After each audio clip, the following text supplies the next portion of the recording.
Hi, I'm Hal with Stuff, and we're going to talk today about the differences in various types of stereo and surround sound receivers. First thing I'd like to do is to let you know that there's a bunch of different things written on the front of receivers, and it's probably confusing to a lot of people. You'll see terms like stereo, Dolby Digital, Dolby Surround, Dolby Pro Logic, THX, DTS, and we're going to take kind of a brief way of looking into what some of those things are and have them make a little bit of sense. Let's talk first about stereo, Dolby Surround, and Dolby Pro Logic. They're each different things. Stereo just gives you a right and left channel.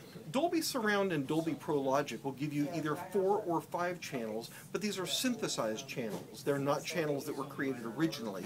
They're things that are kind of made up by the stereo system. All 3 of these systems are really good for music playback. Dolby Pro Logic is particularly cool when you have like a CD and it's got a stereo soundtrack on it, but it'll simulate a 5.1 channel surround for you. Pretty cool. But if what you're really into is movies and music as well, you're probably going to want to go with Dolby Digital. Dolby Digital, every DVD made has a 5.1, which means 5 surround channels plus a subwoofer, 5.1 channel soundtrack built into it, but it requires a decoder that's built into your receiver so it'll properly put those channels where they belong so you can hear them the way they were intended. So Dolby Digital is absolutely essential if you're listening to movies and you want the proper sound reproduction. There's one other competing sound system, and that's DTS, which stands for Digital Theater Systems. It works pretty much like Dolby Digital, and it's got one advantage and one disadvantage. The advantage is it's a little less compressed, and so most people think the sound quality is better. I certainly do.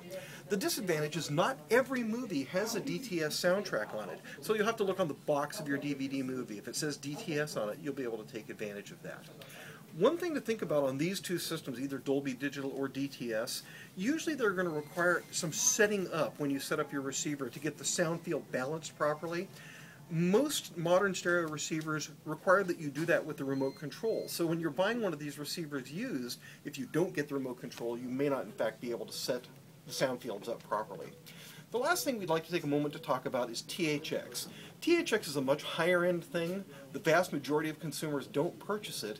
But what it is, it's a way of taking 5.1 channels and making it more like 6.1 channels, 7.1 channels, or 8.1 channels. And it does that by synthesizing those additional channels for more sound effects.